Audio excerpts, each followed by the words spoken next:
করছি প্রথম তিমথিও তার 5 অধ্যায় থেকে আমরা আলোচনা করব। আসুন আমরা সেই আলোচনার মধ্যে আমরা যাব। গতদিন আমরা প্রথম তিমথিও তার 5 অধ্যায় 1 এবং 2 পদ নিয়ে আলোচনা করেছিলাম। আজকে আমরা 3 পদ থেকে আমাদের আলোচনা রাখব। আসলে আমরা অত্যন্ত মনোযোগ রাখি এবং খাতা পেন ইত্যাদি নিয়ে আমরা প্রস্তুত থাকি, যেন আমরা ঈশ্বরের বাক্যের দ্বারা আশীর্বাদ পেতে পারি। আমরা গত রবিবার যে আলোচনা করেছিলাম শেষ পর্যন্ত একটুখানি আমরা রিক্যাপ দেখে নিই।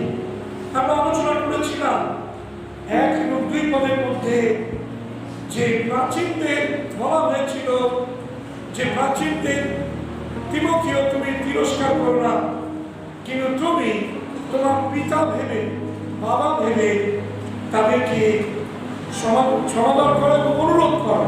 বিশেষ করে আমরা দ্বিতীয় লিখেছিলাম যুবকদের বিষয়তে, যে যুবকদের ভ্রাতার মতো ভাইদের মতো তোমরা অনুরোধ করো।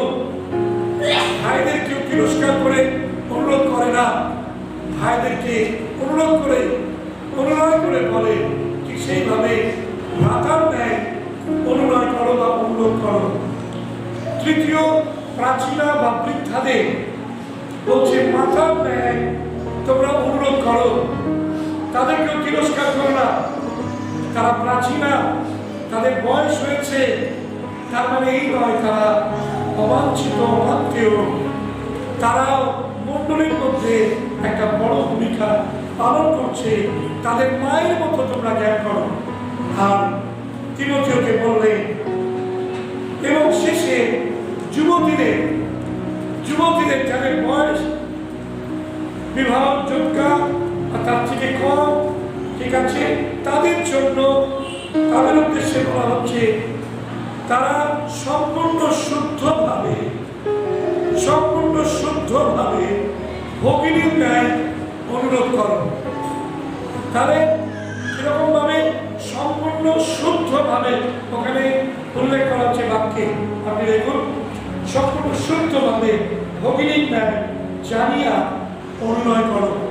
তার মানে তিমথিও বলছে তুমি সুতরাং তারা যুবতী আছে, তাদের বয়স কম, তাদের দ্বারা তুমি প্রলুব্ধ হতে পারো, তুমি তাদের দ্বারা প্রলোভনে পড়ে যেতে পারো, তোমার বয়সটা কম। সেই কারণে পৌল তিমথিওকে বলছেন যে তুমি সম্পূর্ণ শুদ্ধভাবে, অর্থাৎ তোমার মানসিকভাবে তুমি শুদ্ধতা রাখো, মানসিকভাবে কোনো মন্দ চিন্তা তোমার মধ্যে ঢুকতে দিও না। যুবতীদের সম্পূর্ণ শুদ্ধভাবে ভগিনীর ন্যায় অনুরোধ করো, মনের মতো ট্রিটমেন্ট করো। ওকে, তাহলে কোনো পাপ চিন্তা তোমার মধ্যে প্রবেশ করবে না। সুতরাং প্রিয় ভাই বোন, আজকে তিমথিওর মতো আজকে আমাদের প্রভু ঠিক একইভাবে বলছে যেন আমরা প্রাচীনদের পিতার মতো, যুবকদের ভ্রাতার মতো, প্রাচীনাদের মাতার মতো এবং যুবতীদের সব শুদ্ধভাবে ভগ্নির মতো যেন আমরা অনুরোধ করতে পারি, যদি কখনো তাদের জীবনে কখনো ভুল ভ্রান্তি ইত্যাদি দেখি বা কারেকশনের জন্য সেটা আমরা করতে পারি। আজকে আমরা দেখি 3 পদ থেকে যারা প্রকৃত বিধবা সেই বিধবাদিগকে সমাদর করো। যারা প্রকৃত বিধবা তাদেরকে কি করবে? তাদেরকে সমাদর করো। আজকে আমাদের এখানে বেশ কয়েকজন বিধবা রয়েছে। বিধবা হচ্ছে তারাই যারা স্বামী হারিয়েছে, যাদের স্বামী গত হয়েছে, তারাই হচ্ছে বিধবা। সুতরাং এখানে বলছে যারা প্রকৃত বিধবা, যারা প্রকৃত বিধবা, তাদের পৌল কেন তিনি প্রকৃত কথাটা উল্লেখ করলে? তিনি তো বলতে পারতেন যে যারা বিধবা, তিনি পৌল কেন বললেন যারা প্রকৃত বিধবা, মানে যারা রিয়েল বিধবা, তাদেরকে বলছে সমাধান করো। প্রকৃত বিধবা হলো তারাই, বাইবেল আমাদের কাছে বলছে যাদের বয়স 60 বছরের ঊর্ধ্বে। তাহলে বাইবেল একটা সেট আপ করেছে, একটা প্যারামিটার সেট করেছে কি, যে কাকে প্রকৃত বিধবা বলা যাবে আর কাকে প্রকৃত বিধবা বলা যাবে না। সেটা প্যারামিটারের মধ্যে আমরা দেখছি যে তাদের বয়সটা 60 বছরের নিচে নয়, কিন্তু 60 বছরের উপরে হতে হবে। ওকে, সো এটা মনে রাখতে হবে। দ্বিতীয়ত, যাদের একটি মাত্র স্বামী ছিল, একাধিক স্বামী নয়, কিন্তু একটি মাত্র স্বামী ছিল, অথচ সেই স্বামী গত হয়েছে, তাদেরকে বলা হচ্ছে প্রকৃত বিধবা। তৃতীয়, যাদের পক্ষে নানা সৎকর্মে বা সৎ কার্যে প্রমাণ পাওয়া যায়, তাহলে তাদের বিধবা বলবো যে যাদের সৎ কার্যে প্রমাণ রয়েছে, অর্থাৎ তারা বিধবা হওয়ার আগে তারা যথেষ্ট সৎ কার্য করেছে প্রভুর রাজ্যের জন্য, সমাজের জন্য। তাদের কোনো রকমের কোনো কুৎসা নেই, কোনো বাজে কোনো রেপুটেশন নেই, তাদের ভালো একটা রয়েছে, রেপুটেশন রয়েছে, যে নানান সৎ কার্যের প্রমাণ রয়েছে যাদের জীবনে, তারাই হচ্ছে প্রকৃত বিধবা। কত নম্বর বললাম? 1, 2, 3, 4 নম্বর,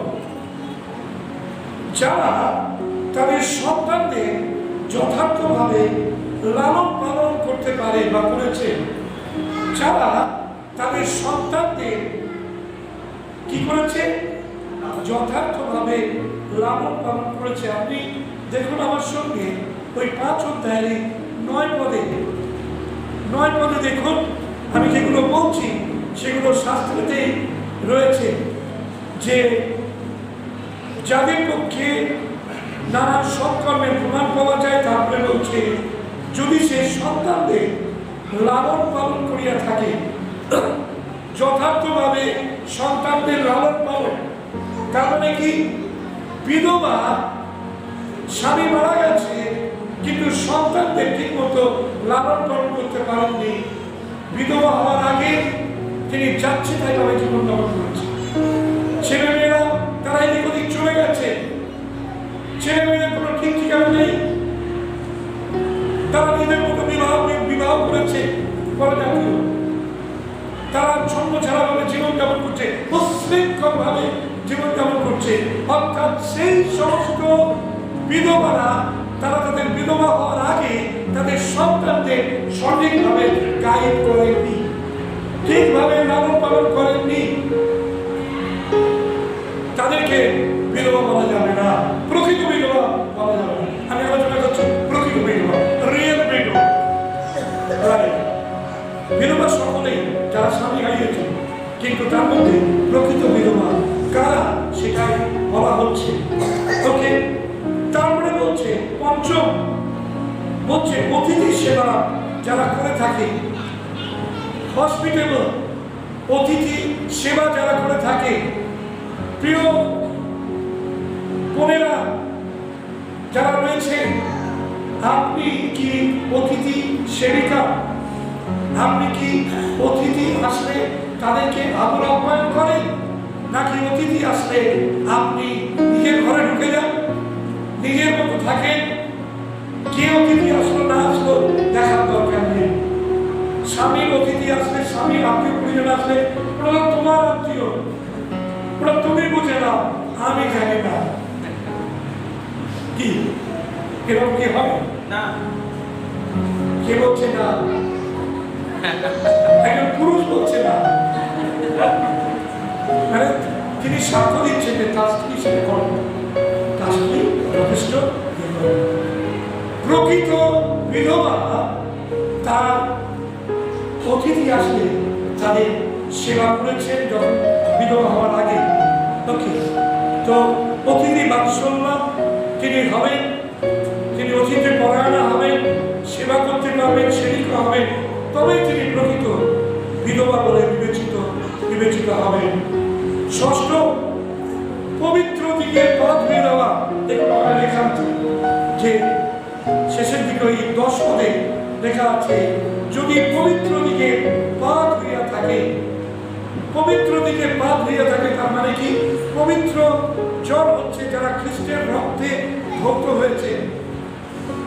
আমরা আর কিছুদিন পরে 17 তারিখে বাঁধবানুর গির্জা করব, বাঁধবানুর গির্জা, এবং সেই বাঁধবানুর গির্জাতে আমরা পরস্পরে পা ধুয়ে দিই, তাই তো? ছেলেরা মেয়েরা আলাদা করে দেয়। কোনো সময় আবার মেয়েদের কয়েকজন তারা বাউন্ডারি ভেঙে তারা এসে আমাকে আমার পা ধুয়ে দেয়। আমি বলি আলাদা ধুতে হবে না, কিন্তু তারা পবিত্র জনের পা ধুয়ে দেয়, অর্থাৎ যারা খ্রিস্টের রক্তেকৃত সন্তানাদি তারা পবিত্র জন। বাইবেল সেটাই বলছে, আপনি আমি আমরা খ্রিস্টের রক্তে ধৌত, অর্থাৎ আমরা পবিত্র জন। অর্থাৎ পরস্পরের পা ধুয়ে দেওয়া এটা প্রয়োজন রয়েছে। বিশেষ করে বিধবা যারা, তাদেরকে বলছে যে তারা এই পবিত্র জনের অর্থাৎ মণ্ডলীর যে ভাই বোনেদের একটি নির্দিষ্ট দিনে তারা পা ধুয়ে দিয়েছে, তারা পা ধুয়ে দিয়েছে। তারা বলেনি না আমি অমর জনকে দেখতে পারি না, আমার ভিতরে কিরকম হয়, রাগ হয়, আর পা ধোবো আমি। এরকম হতে পারে, অনেকের মধ্যে হয়তো থাকতে পারে, সংকীর্ণতা থাকতে পারে। আমি অমুককে পা দেবো না, শুধু যাকে আমি পছন্দ করি তাকে আমি পা দেবো। আর যখন এই পা দেওয়ার গির্জা হয়, কোনো মণ্ডলীতে আছে তার এক একজনকে ধরে নিয়ে যায়, যে যাকে পছন্দ করে খুব ভালো লাগছে তার হাতটা ধরলো, চলো তোমার পাটা ধুয়ে দিই, তুমি আমার পাটা ধুই না। কিন্তু যিশু এই ধরনের ধরনের কথা বলেন। যিশু বলছে যে তিনি পরস্পরের পা ধুয়ে দাও, আর যদি শত্রু থাকে তারও পা ধুয়ে দাও। আর ইনফ্যাক্ট আমি বলি, মণ্ডলীতে আমাদের কোনো শত্রু থাকতে পারে না। মণ্ডলীতে শত্রু কেন থাকবে? ভাই বোনেরা কেন আমার শত্রু হবে? সবাই আমার মিত্র, কেননা আমরা সবাই সেই পবিত্র জন, আমরা সবাই ঈশ্বরের অর্থাৎ প্রভু যীশু খ্রিস্টের রক্তেকৃত ধৌত সন্তানাদি। অতএব আমাদের মধ্যে কেন হিংসাহিংসি, আমাদের মধ্যে কেন মুখ কালাকালি থাকবে? আমরা সবাইকে ভালোবাসি, সবাইকে আমরা প্রেম করি। হালেলুয়া! এটাই আমাদের মণ্ডলীর মধ্যে হওয়া দরকার। পৌল তিমোথেওকে সেই শিক্ষায় তিনি দিচ্ছেন। তিনি বলছেন, বিধবা যারা প্রকৃত বিধবা তাদের চিহ্নিত করে নাও, তারা পা ধুয়ে দিতে পারে পরস্পরে, তারা শব্দ ক্লিষ্টদের উপকার করে। ক্লিষ্ট অর্থাৎ যারা দুস্থ, যারা বিভিন্ন ভাবে সমস্যার মধ্যে দিয়ে চলেছে, বলছে ক্লিষ্টদের উপকার, দুঃখ ক্লিষ্টদের উপকার করে থাকে। প্রিয় ভাই বোন, ঈশ্বর বাক্যই বলছে, যদি ক্লিষ্টদের উপকার করিয়া থাকে, যদি সমস্ত সৎকর্মের অনুসরণ করিয়া থাকে, তাহলে সেই ব্যক্তি হচ্ছে প্রকৃত বিধবা। আর আমরা মণ্ডলী থেকে বিধবাদের আমরা ভাতা দিয়ে থাকি, কেননা এই 20 মণ্ডলীতে সম্ভবত প্রকৃত বিধবাদের উপরেতে একটা বিশেষ ইয়ে ছিল। তারা সম্ভবত তাদের আর্থিক কিছু অনুদান তারা দিতেন, আর সেই জন্যই প্রকৃত যারা বিধবা তাদেরকে চিহ্নিত করার বিষয়তে ওখানে শিক্ষা দিয়েছেন। ঠিক আছে, কেন ঈশ্বরের ঘরের অর্থ সেটা যেন অযথা অর্থ না হয়, যেন সঠিক জায়গায় ব্যবহৃত হতে পারে। আর সেই কারণে তা এরকম একটা গাইডলাইন তাদেরকে দেওয়া হয়েছিল। প্রকৃত বিধবারা ঈশ্বরের উপরে প্রত্যাশা রেখে তারা দিন রাত কি করবে? প্রার্থনা করবে, প্রভুর কাছে প্রার্থনা করবে। প্রকৃত বিধবারা তারা একটা বড় প্রার্থনার শরীর করে রাখবে। আমাদের মণ্ডলীতে বিধবারা তারা মণ্ডলীতে প্রকৃত হচ্ছে প্রার্থনার শরীর, তারা প্রার্থনায় মণ্ডলীকে ধরে রাখবে। সকলকে আমি এনকারেজ করতে চাই, উৎসাহিত করতে চাই। আপনারা ভাববেন না যে আপনাদের দ্বারা উন্নতি কোনো কাজ হবে না। আপনাদের দ্বারা সবচেয়ে বড় কাজ হবে, যেটা হচ্ছে আপনারা মণ্ডলীর সকল ভাই বোনদের জন্য বলা হচ্ছে যেখানে চারপাশে পরিবারের লোকেরা তারা যেন বিধবাদের প্রতি তাদের দৃষ্টি থাকে, তারা যেন বিধবাদের অচ্ছুত জ্ঞান না করে, তাদেরকে যেন কখনো তাদের যে প্রাপ্য তার থেকে যেন কখনো তাদেরকে বঞ্চিত না করে। কেননা বলছে যদি নিজের বাকি ছেলেমেয়েরা যদি তার নিজের বাকি যে বিধবারা রয়েছে তাদেরকে যদি খেয়াল না রাখে, তাহলে কে খেয়াল রাখে? কেন চ্যারিটি বিগিনস অ্যাট হোম। আমাদের শিক্ষাটা ঘর থেকে নেওয়া উচিত। সেই জন্য আমাদের মনে হয় যে প্রত্যেকটি পরিবারে যারা বিধবা রয়েছে তাদের অবশ্যই তাদের খেয়াল রাখা প্রয়োজন রয়েছে। ঠাকুমা, দিদিমা যারা বিধবা হয়েছে, অনেক সময় মা হয়তো বাবা মারা গেছেন, মা রয়েছে, তাদেরকে খেয়াল রাখা আমাদের বিশেষভাবে পরিবার পরিজনদের প্রয়োজন রয়েছে। আমরা কি তাদের খেয়াল রাখি? প্রিয় ভাই বোন, যদি রাখি তাহলে ঈশ্বরের গৌরব ধন্যবাদ। বিধবাদের অনেক সময় মনে হয় যে নাতি নাতনিদের কিছু কিনে দেওয়া, একটু লজেন্স কিনে দেওয়া, একটু চিপস কিনে দেওয়া, তো কি তাদের কাছে পয়সা থাকে না? বাড়ির যারা বড়রা রয়েছে, ছেলেমেয়েরা রয়েছে, তারা যদি তাদের হাতে কিছু মাসিক কিছু দেয়, অল্প কিছু পকেট মানি, মানে আঁচল মানি, আঁচলে রাখবে। পকেট মানি মানে পকেট তো নেই, আঁচলে বেঁধে রাখবে। তো যদি তাদেরকে কিছু দেওয়া যায় পকেট মানি, তাহলে তারা সেগুলো দিয়ে একটা মণ্ডলীতে আসতে পারে, সেই অর্থটা দিয়ে গাড়ি ভাড়া করে আসতে পারে, কিংবা তারা নাতি নাতনি থাকলে তাদের প্রয়োজনে কিছু দিতে পারে। সো সেই জন্য পরিবারের যারা অন্যান্যরা রয়েছে তাদের উচিত যে তাদের পরিবারে যে বিধবারা রয়েছে তাদের আগে উপকার করা, শিক্ষা করুক। তাই বলছে পিতামাতারা প্রত্যুপকার করতে শিক্ষা করুক, যেমন পিতামাতা তাদের উপকার করেছে ছোটবেলা থেকে। কেননা তাহাই ঈশ্বরের সাক্ষাতে গ্রাহ্য।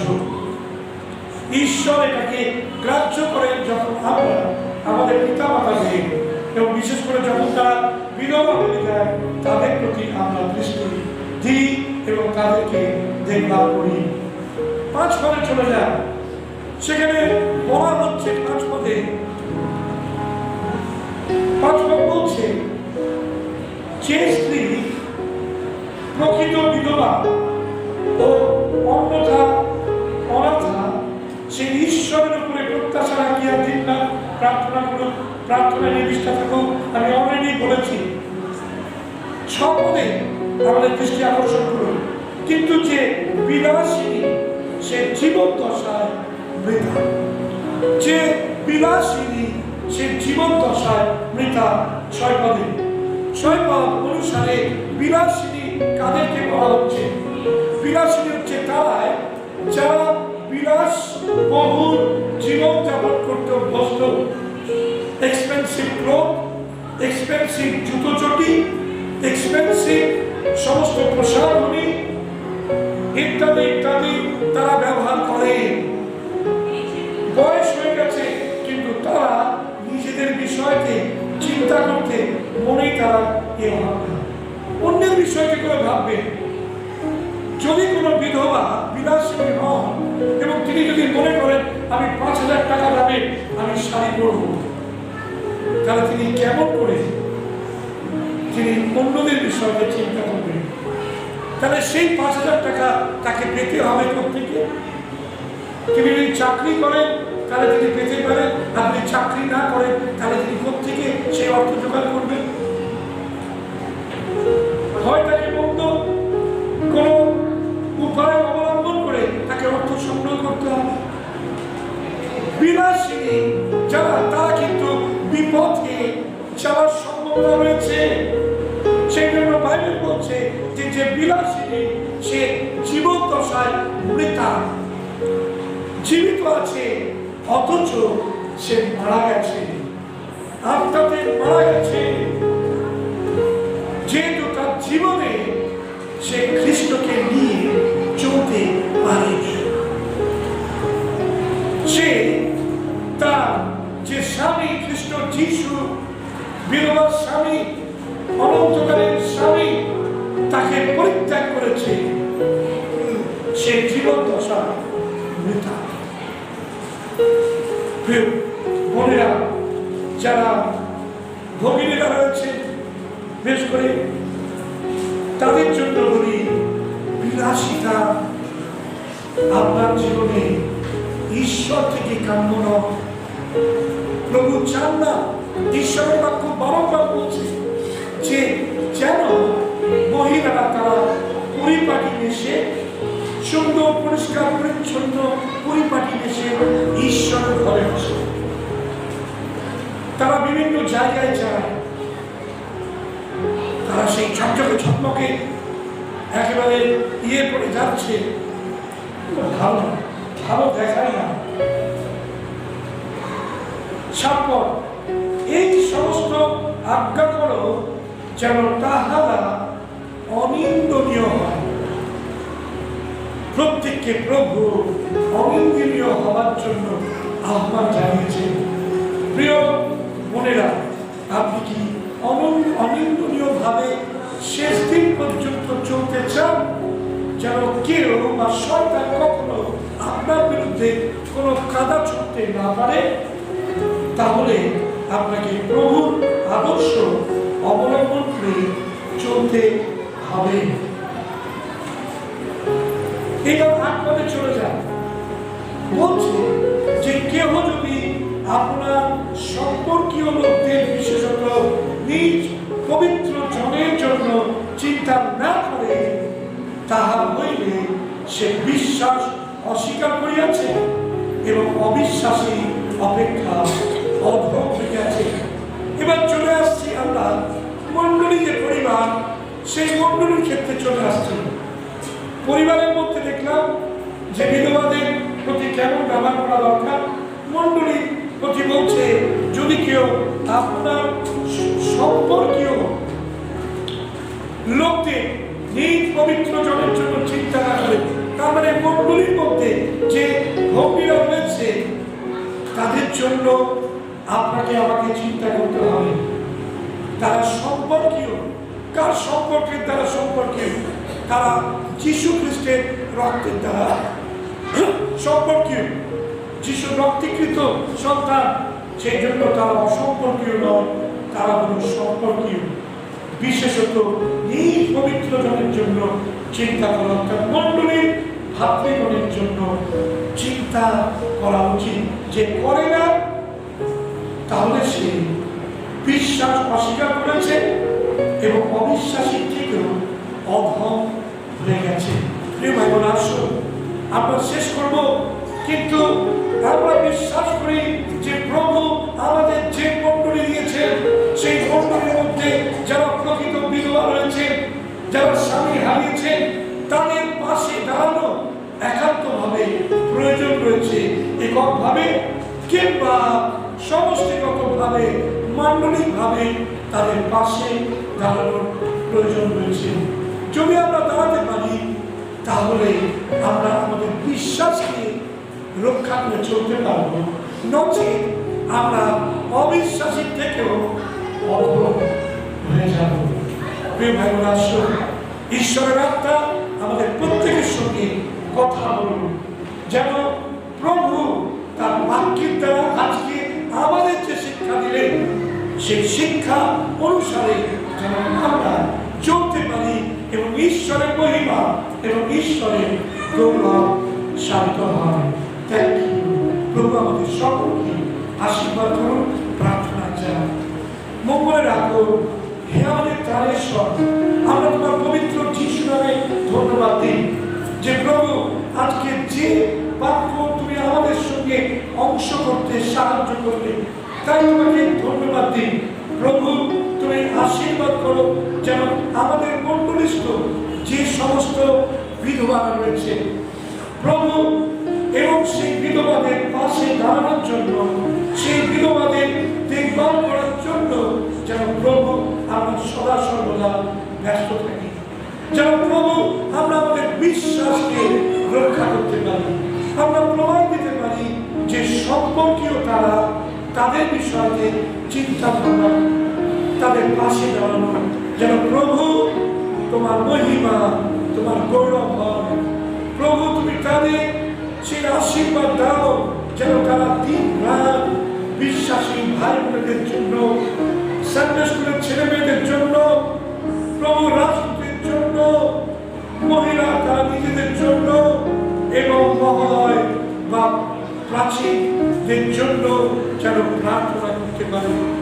প্রভু তুমি দয়া করে প্রার্থনার হৃদয় তুমি সকলের মধ্যে দাও, যেন আমাদের মধ্যে কোনো বিধবা যেন ঘরে ঘরে গিয়ে সমালোচনা, ঘরে ঘরে গিয়ে কুৎসা রটানো, ঘরে ঘরে গিয়ে মন্দ আলোচনা করার অভ্যাস যেন কখনো করে না তোলে, কিন্তু খ্রিস্ট যিশুর নামেতে যেন আদর্শ ধারণ করতে পারে।